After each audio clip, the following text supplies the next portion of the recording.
So hi everyone, welcome back to Power IAS. Power IAS पे हमने start कर दिया है पीवाईक्यू सीरीज। जैसा कि आपको पता है, आज से यूपीएससी प्रीलिम्स सिर्फ 4 महीने दूर हैं।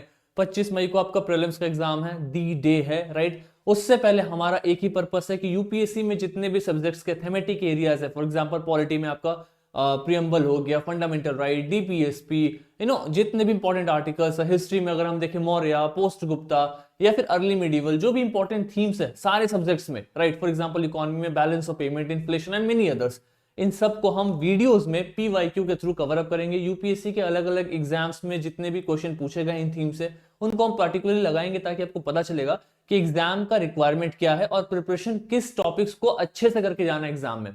ये वीडियो उनके लिए भी इंपॉर्टेंट है जो बच्चे इस बार यूपीएससी का अटेम्प्ट नहीं दे रहे हैं, ताकि उनको पता चले कि जब वो प्रिपेयर करेंगे तो उन्हें कौन से टॉपिक्स पे ज्यादा फोकस करना है, right. So this is what is the incomplete PYQ series. जैसा मैंने यहाँ पे लिखा हुआ है, why option D is correct. कहने का पर्पस क्या है? कहने का पर्पस ये है कि हम सिर्फ और सिर्फ पीवाईक्यू नहीं लगाएंगे, हम ये भी डिकोड करेंगे कि जो ऑप्शन सही है उसका पीछे का रीजन क्या है और किस तरीके से आपको एग्जाम में उस क्वेश्चन को अटेम्प्ट करना है। So I hope it is clear to all of you. अच्छा, एक चीज और, before I start the class let me make it very clear to all of you कि ये जो हम वीडियोस लेकर के आ रहे हैं थीम्स, ये रेगुलर बेसिस पे आएंगे। जैसे प्रियम्बल का अगर हमने स्टार्ट किया हुआ है, पॉलिटी स्टार्ट किया तो प्रियम्बल, डीपीएसपी, फंडामेंटल राइट, फिर हम हिस्ट्री पे आएंगे तो एंशिएंट से स्टार्ट करेंगे, स्टोन एज, वैदिक, जैनिज्म। फिर हम इकोनॉमिक्स पे आएंगे, डब्ल्यूटीओ, आईएमएफ, वर्ल्ड बैंक, हर साल क्वेश्चन आता है, वेरी इंपॉर्टेंट। पार्लियामेंट हर साल क्वेश्चन आता है, इन्फ्लेशन इकोनॉमिक्स का हर साल क्वेश्चन आता है। तो इस टाइप के हम सारे के सारे थीम्स को वन बाय वन कवर करेंगे। These are the particular date. आपको याद रखना है कि ये जितनी भी वीडियोस हैं ये हफ्ते में 3 दिन आएंगी, that is Tuesday, Thursday and Saturday. वो भी शाम को 6:15 पे इसको हम अपलोड करेंगे। Again I am saying this to all of you, आप लोगों ने जहां से भी रिवाइज किया है, जिससे भी पढ़ा है, जिस भी कोचिंग से, चैनल से, it doesn't make a difference. Your only purpose is to come here. Starting के 5 मिनट में हम चैप्टर को समराइज करेंगे, उसके बाद हम सारे पीवाईक्यू लगाएंगे। Also very important instruction to all of you कि अगर हम यूपीएससी का पीवाईक्यू सॉल्व कर रहे हैं तो यूपीएससी सेगमेंट के सारे एग्जाम्स का पीवाईक्यू लगाएंगे, मतलब assistant commandant, CDS, civil services. क्यों?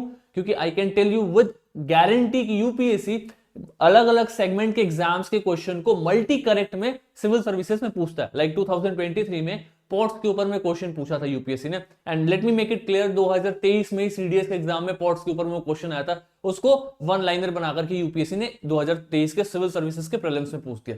तो दिस इज द स्ट्रैटेजी, अपने अलग अलग एग्जाम से क्वेश्चन को मल्टी करेक्ट के ऑप्शन में यूपीएससी सिविल सर्विसेज में यूज करता है। तो अगर आज हम प्रियम्बल कवर करेंगे, सबसे पहले 5 मिनट के अंदर हम प्रियम्बल की समराइज करेंगे, उसके बाद हम प्रियम्बल से पूछा हुआ यूपीएससी असिस्टेंट कमांडेंट और सीडीएस सारे क्वेश्चन को कवर करेंगे, and then the preamble will be done for all of you, right.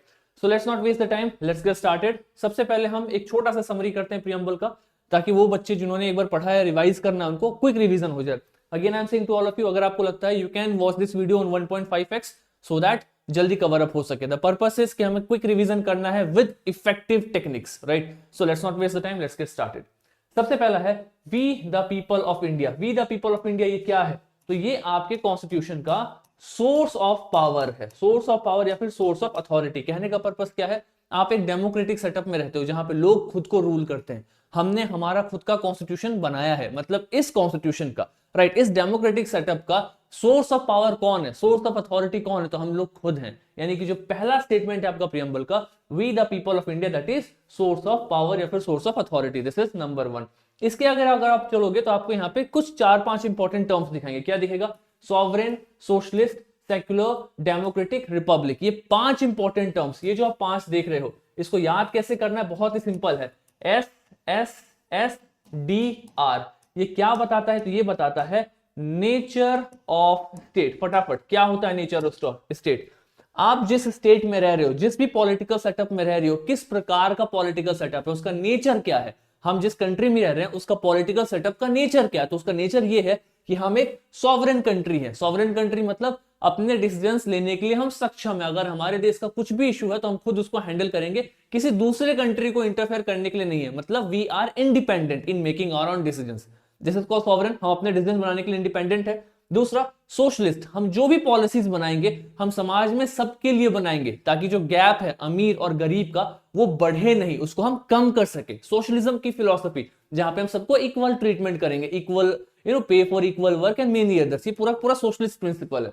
Next है सेक्युलर। सेक्युलर मतलब धर्मनिरपेक्ष, यानी कि स्टेट का कोई धर्म नहीं है, स्टेट के लिए सारे रिलीजन एक बराबर है, right. Next is democratic. Democratic का मतलब होता है रूल ऑफ पीपल, लोग खुद को शासन करेंगे, अपने लिए एक प्रतिनिधित्व, एक रिप्रेजेंटेटिव को चूज करेंगे और उस तरीके से पूरा पॉलिटिकल सेटअप चलाएंगे।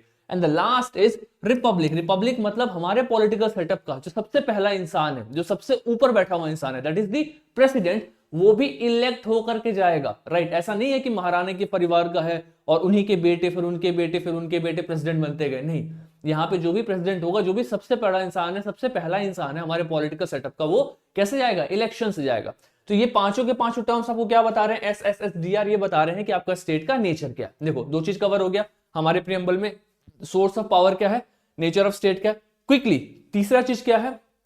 Justice, liberty, equality, fraternity. ये जो चार टर्म्स आपको दिख रहे हैं, ये चार टर्म्स आपके प्रियम्बल के क्या बताते हैं? तो ये चार टर्म्स बताते हैं कि आपके कॉन्स्टिट्यूशन का ऑब्जेक्टिव क्या है। Again I am saying this, objective क्या है? This is what it is given here. मतलब हम चाहते हैं कि हमारा संविधान चाहता है कि सोसाइटी में जस्टिस मिले सबको, हम चाहते हैं कि सबको लिबर्टी मिले। लिबर्टी मतलब क्या है? उसको ग्रो करने के लिए अपने फुल पोटेंशियल का इस्तेमाल कर सके, उसको आजादी मिले ताकि वो नई नई चीजों को एक्सप्लोर करे, खुद को ग्रो कर सके, राइट, लिबर्टी।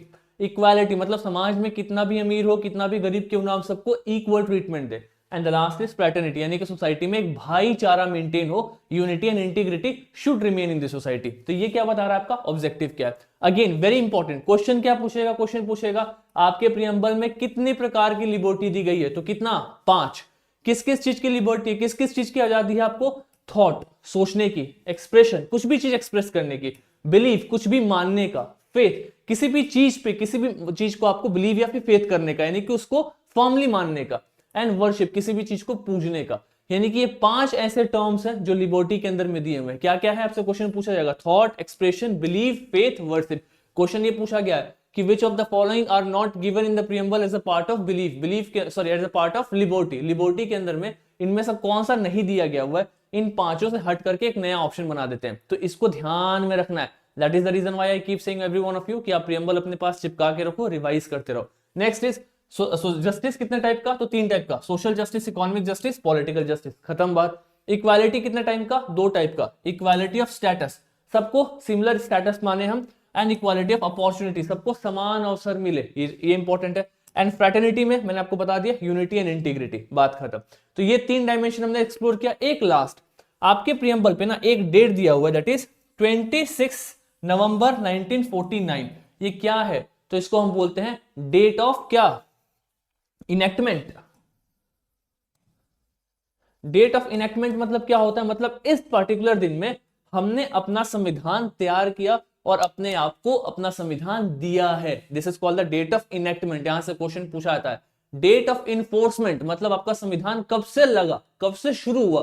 तो कब से आपका संविधान लगा है? 26 जनवरी 1950, that is called the Republic day. तो रिपब्लिक डे के बाद हमने संविधान को फॉलो करना स्टार्ट किया, इन्फोर्स करना स्टार्ट किया। लेकिन उसके पहले क्या हम संविधान को इन्फोर्स कर रहे थे? नहीं, उसके पहले हमने अपने आप को एक प्रियम्बल, अपना कॉन्स्टिट्यूशन दिया था। This is the date of enactment. यानी कि प्रियम्बल में क्या आपने पढ़ा? सबसे पहला source of power, we the people of India. दूसरा नेचर ऑफ स्टेट, SSSDR। क्या है SSSDR? तो स्टार्ट करेंगे, sovereign, socialist, secular, democratic, republic. उसके बाद से तीसरा कि ऑब्जेक्टिव क्या है आपका कॉन्स्टिट्यूशन का? जस्टिस, लिबर्टी, इक्वालिटी, फ्रेटर्निटी, इन सभी के की टर्म्स। और लास्ट में डेट ऑफ इनेक्टमेंट, कि किस दिन हमने अपने आप को ये प्रियम्बल दिया है, अपना कॉन्स्टिट्यूशन दिया है, that is 26 November 1949। In 4 dimension में हमने पूरे के पूरे प्रियम्बल को ब्रेकआउट कर दिया।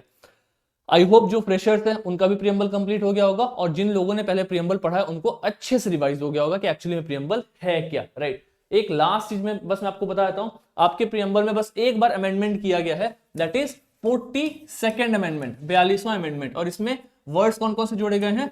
तो वो था सोशलिस्ट, राइट, दूसरा था सेक्युलर, और तीसरा था इंटीग्रिटी। क्या आप बिलीव करेंगे इसके ऊपर यूपीएससी सिविल सर्विसेज में क्वेश्चन पूछा हुआ है 2020 में?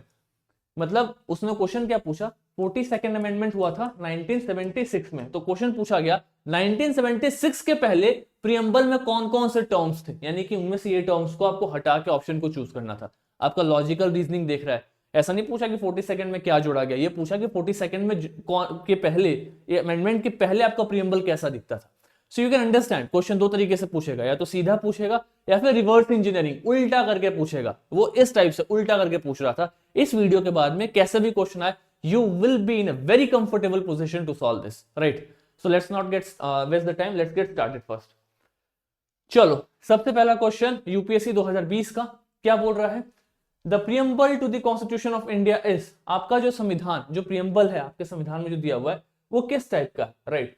सबसे पहला ऑप्शन है a part of constitution, right, but no legal effect. सबसे इंपॉर्टेंट चीज कि आपका प्रियम्बल याद रखेंगे पार्ट ऑफ कॉन्स्टिट्यूशन है। आपको कमेंट बॉक्स में बताना है कि किस केस में बताया गया था कि preamble is a part of your constitution, write down in the comment box. तो देखो ये तो सही है। दूसरा कह रहा है नॉट ए पार्ट, पहले ही काट दो, लफड़ा खत्म। तीसरा कह रहा है पार्ट, ये भी सही है। चौथा कह रहा है पार्ट, ये भी सही है।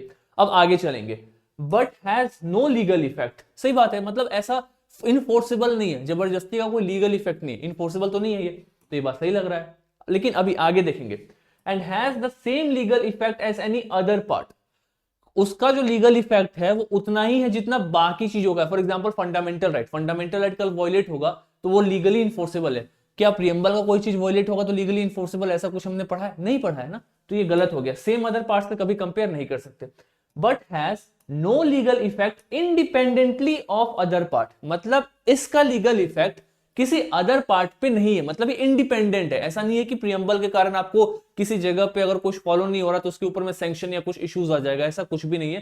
So this is the exactly correct answer. अगर आप दोनों में कंपेयर करोगे, सो this is the most appropriate and D is the right answer. I hope you got the meaning. यहाँ पे आपके सामने प्रियम्बल है, you can see this question and you can directly move ahead, right. देखो मैं फिर से बता रहा हूँ, सिविल सर्विसेज के एग्जाम में अगर क्वेश्चन आ रहा है तो पहले ही आंसर नहीं चूज करना है, सारे ऑप्शंस को अच्छे से पढ़ना है, एलिमिनेशन का यूज करना है जितना हो सके। एलिमिनेशन का मतलब ये नहीं कि ABCD करके एलिमिनेट करना है, 1 2 3 4 मल्टी करेक्ट, नहीं, कौन सा हो सकता है कौन सा नहीं हो सकता, रीजनिंग लगा के एलिमिनेट करना है, तो फिर एलिमिनेशन कभी भी काम आएगा।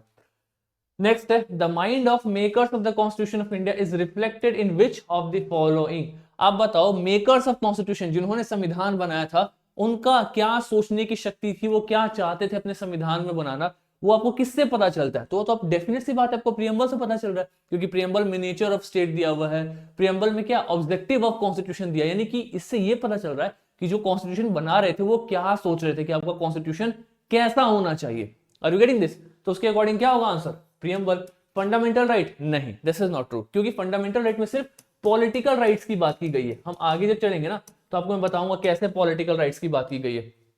डीपीएसपी नहीं, डीपीएसपी में सोशियो इकोनॉमिक राइट्स की बात की गई है, राइट। सोसाइटी में कैसे सोशल राइट्स है, इकोनॉमिक राइट्स है, फंडामेंटल ड्यूटीज, इसमें भी सोशियो इकोनॉमिक ड्यूटीज की बात की गई है, राइट। तो कहीं ना कहीं जो पूरा का पूरा कॉन्स्टिट्यूशन है उसकी आइडियोलॉजी क्या होना चाहिए, संविधान कैसा होना चाहिए, लोगों के बीच में इक्वालिटी हो, लिबर्टी हो, राइट, किस तरीके से सोसाइटी हमारी सॉवरेन हो, डेमोक्रेटिक हो, ये कहां पता चल रहा है? हमें प्रियम्बल में पता चल रहा है। बहुत लोग तो कहते हैं कि प्रियम्बल कहीं ना कहीं हमारे पूरा पूरा कॉन्स्टिट्यूशन का समरी भी दिखाता है, क्योंकि प्रियम्बल पढ़ने से आपको पता चल जाता है कि हमारा कॉन्स्टिट्यूशन किस दिशा में जा रहा है।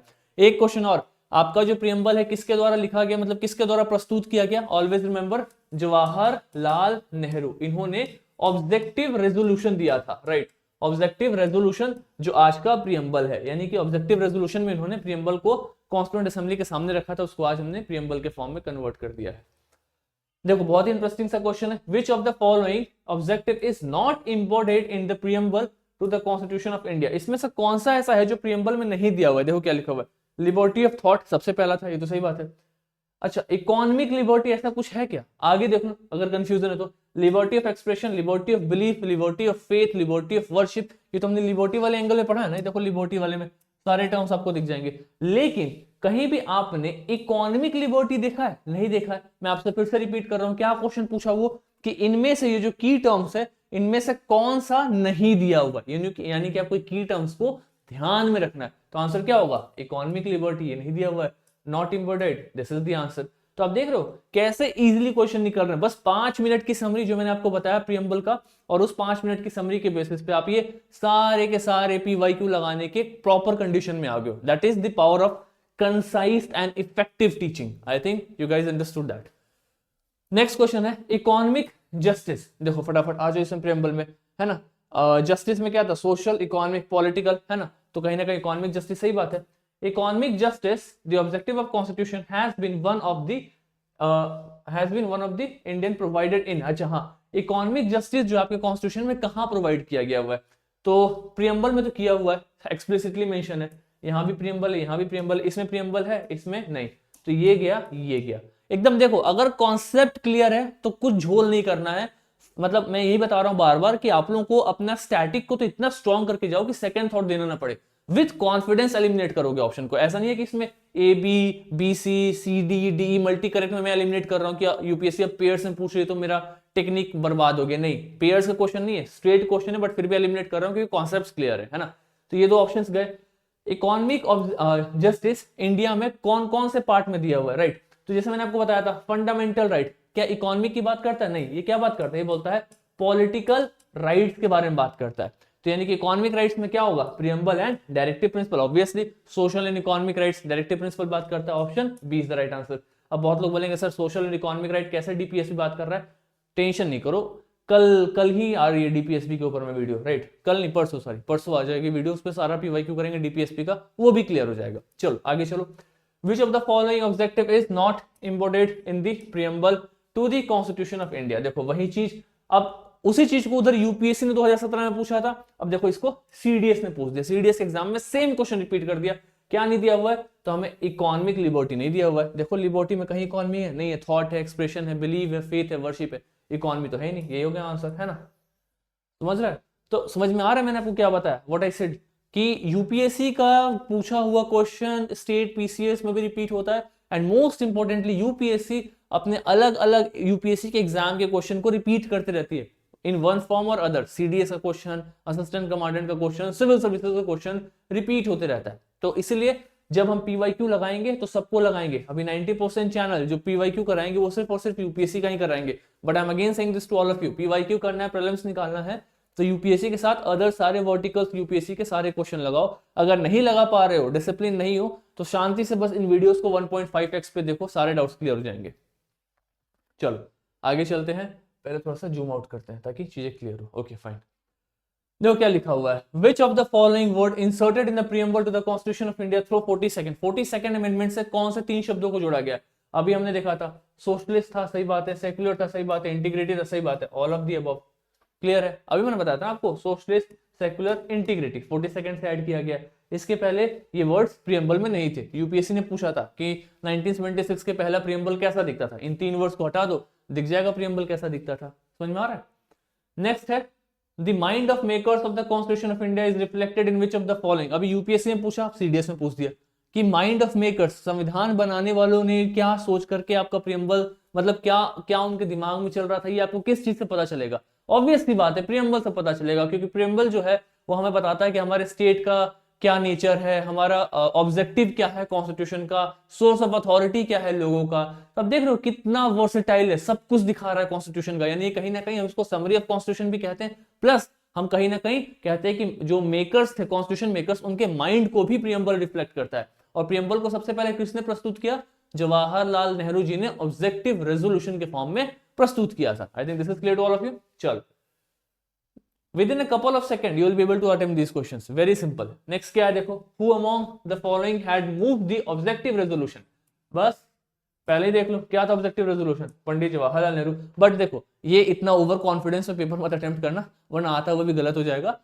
कितना भी आंसर आ रहा हो एक रीडिंग जरूर करेंगे, that should be the habit. ये मेरे साथ होता है कि मुझे पता है कि इसका आंसर यही होगा, I am bloody over confident about that, I just go and attempt the question. कभी कभी ट्रैप में फंस जाते हैं क्योंकि वो नॉट करेक्ट पूछ देता है करेक्ट की जगह, तो आता हुआ क्वेश्चन भी गलत हो जाता है, and that cost an entire year. That should not happen actually. देखो क्या लिखा हुआ है, form the basis of preamble of constitution of India in the constituent assembly on 13 दिसंबर 1946। मतलब जिसके बेसिस पे बाद में प्रीएम्बल बना, क्या था वो? तो ऑब्जेक्टिव रेजोल्यूशन किसने प्रस्तुत किया? पंडित जवाहरलाल नेहरू जी ने प्रस्तुत किया। इसके बाद कुछ भी नहीं पढ़ना है, कुछ भी नहीं का मतलब आई एम स्ट्रेटली सेइंग कुछ भी नहीं। This is a challenge for me कि मैं 30 मिनट के अंदर इतना प्रोडक्टिव कंटेंट आपके सामने लेकर के आ पा रहा हूं, right. But I am very confident अगर आपने इन क्वेश्चंस को लगा दिया है, समरी सुन लिया हुआ है, तो इसके बाहर कुछ नहीं पूछेगा, because this is the crux. इसके आसपास कहानी बनती है, कहानी को हमने हटाया है, सिर्फ और सिर्फ क्रक्स पे फोकस किया। क्वेश्चन यहां से आएगा, करके जाओ, बात खत्म, इससे ज्यादा कहीं नहीं जाना है। पीवाईक्यू की जितनी वीडियोस कराऊंगा 1.5x पे, 1.25x पे, अपने अकॉर्डिंगली उसको जितनी जल्दी हो सके देख लो। तो अभी से अब से प्रीलिम्स 4 महीने बचा हुआ है, 4 महीने में हम लगभग 50 से 60 थीम्स एटलीस्ट कवर करेंगे। उन 60 थीम्स में से 35 से 40 क्वेश्चन आपके एग्जाम में आएगा, जिससे आपको कट ऑफ क्लियर होगा, and that is for sure उन 60 थीम्स में से आएगा। सो आई जस्ट वांट कि जितनी भी थीम्स आए वीडियो को फटाफट रैप अप करते चलो, जो भी पढ़ रहे हो उसको कंटिन्यूटी में रखो, इसको आधे घंटे में क्विक रिवीजन के लिए, just for the sake of revision. Next, the preamble is useful in constitution interpretation because, अब आप बताओ प्रियम्बल यूजफुल क्यों है कॉन्स्टिट्यूशन के इंटरप्रिटेशन में? क्योंकि बहुत बार कहते हैं कि जो प्रियम्बल है वो गाइडिंग लाइट है, कोर्स को बताता है कि किस चीज पे फोकस करना है डिसीजन लेते टाइम। तो क्या लिखा हुआ है? It uses value loaded words, it contains the real objective and philosophy of the constitution makers, it is a source of power and limitation, it gives an exhaustive list of basic structure to the constitution. देखो, आपका preamble कोई भी list नहीं दे रहा है कि कोई बहुत बड़ा लिस्ट है कि ये बेसिक स्ट्रक्चर का है, वैसा कुछ भी नहीं है। हमने 3-4 डायमेंशन पढ़ा था, पहले तो उसको काटो। It is a source of power, सही बात है, सोर्स ऑफ पावर, ये तो पता है हमें।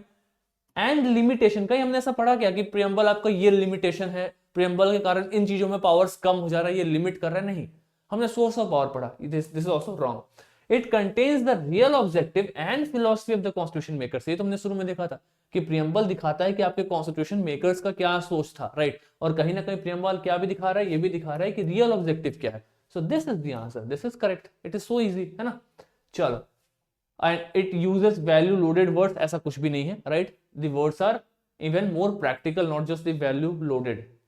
नेक्स्ट पे हम आएंगे। नेक्स्ट कह रहा है क्या? Among the following ideals and philosophy identify those enshrined in the preamble to the constitution of India, right? आपको बताना है कि जो भी है उसमें से कौन कौन सा आपके प्रियम्बल के अंदर में पाया जाता है। सॉवरेन डेमोक्रेटिक रिपब्लिक, हाँ ये तो है ना, SSSDR, क्या था? Sovereign socialist secular democratic Republic, याद होना चाहिए, राइट? जैसे मैंने कैसे याद किया था कि हम बोलते थे ना कि SSR सुशांत सिंह राजपूत, तो बस बीच में एक डी लगा दो, SSDR, सॉरी SSSDR, हाँ एक और एस लगाओ, एक डी लगा दो, तो पूरा का पूरा फॉर्मेट ही तैयार हो जाएगा। एनीवेज, अब मतलब अलग अलग तरीका, you can try what matters for what works for you, that is up to you. Next क्या बोल रहा है? सॉवरेन डेमोक्रेटिक रिपब्लिक, हाँ ये तो है। सोशलिज्म सेक्युलरिज्म, ये भी है। कैपिटलिज्म फ्री ट्रेड, नहीं है। क्या कहीं आपने देखा इसमें कैपिटलिज्म या फ्री ट्रेड मैंने ऐसा कोई शब्द का इस्तेमाल किया? नहीं किया, सिंपल क्या है, 1 and 2 is the answer, so this is the answer, just go with this and move on. बहुत स्मूथली ये सारे क्वेश्चन सॉल्व होंगे अगर आपने ठीक तरीके से एक बार इसकी समरी दे दी है तो, राइट? अब देखो इस क्वेश्चन को क्या बोल रहा है क्वेश्चन, कि which of the following statement is are correct regarding the preamble of the Indian constitution? जो प्रियम्बल इंडियन कॉन्स्टिट्यूशन का, उसमें से कौन सा इसका सही है? The preamble by itself is not enforceable in a court of law, ठीक है, इन्फोर्सेबल नहीं है। The preamble state the objective which the constitution seeks to establish and promote, यानी कि कहीं ना कहीं प्रियम्बल आपको बताता है कि क्या ऑब्जेक्टिव है जो हमारा कॉन्स्टिट्यूशन सीक कर रहा है, प्रमोट करना चाह रहा है ना। The preamble indicate the source from which the constitution drives the authority, ये बात भी सही है, प्रियम्बल ये भी बता रहा है ना कि कौन से सोर्स से आपका पावर आ रहा है, क्या है? We the people of India, ये सोर्स है, यही था ना सोर्स आपका, we the people of India. Next देखो यहाँ पे क्या बोल रहा है, the preamble state the objective, आपके कॉन्स्टिट्यूशन का ऑब्जेक्टिव क्या है? कि हम जस्टिस, लिबर्टी, इक्वालिटी, फ्रेटर्निटी, ये आपका क्या है? दिस इज द ऑब्जेक्टिव, हम चाहते हैं कि हमें ऑब्जेक्टिव लेकर क्या है। नेक्स्ट क्या बोल रहा है, the preamble indicate the source, source भी बता दिया, ये भी बता दिया। हाँ, प्रियम्बल कोर्ट ऑफ लॉ में इन्फोर्सेबल नहीं है, क्यों? क्योंकि preamble is the guiding light, ऐसा नहीं कि हम जबरदस्ती इन्फोर्स करेंगे उसको। तीनों का तीनों सही है ना? चलो, एक क्वेश्चन, दो क्वेश्चन। अब ये जो दो क्वेश्चन सही, इसका आंसर आपको बताना है कमेंट बॉक्स में, ये भी यूपीएससी का पूछा हुआ क्वेश्चन है। और इसके नीचे का भी मैं क्वेश्चन रीड कर रहा हूं, which of the following terms were used to the preamble of constitution of India by the constitutional amendment act 1976। 1976 में जब संविधान में संशोधन किया गया तो इनमें से दिए गए किन शब्दों का इस्तेमाल किया गया था? बहुत बेसिक सा क्वेश्चन है। सोशलिस्ट, सेक्युलर, इंटीग्रेटिव, फ्रेटर्निटी, आपको बताना है किसका इस्तेमाल किया गया था, समरी में मैंने ऑलरेडी कवर किया हुआ है। And the last question is serious question है, which of the following statement with regard to preamble to the Constitution of India is are correct? preamble की अगर हम बात करें कॉन्स्टिट्यूशन का तो इसमें से कौन सा स्टेटमेंट सही है? सबसे पहला कह रहा है equality of status and equality of opportunity find mention in the preamble। क्या equality of status and opportunity आपके preamble में दिया हुआ है? बहुत सिंपल सा क्वेश्चन है। देखो नेक्स्ट क्या है, the phrase unity and integrity of the nation was not there in the preamble since the beginning। Unity and integrity हमारे preamble में शुरुआती दौर से ही नहीं था। अब I don't know what it wants to say कि क्या हमने इसको संशोधन के द्वारा ऐड किया है, बाद में ऐड किया है। Use your conscience, read the preamble, revise the summary of 5 minutes and attempt this question. After you attempt this question, I think you will be in a very comfortable position in solving all the questions of preamble. इसके बाद preamble से पूछे गए सारे के सारे questions आप सबसे लगेंगे।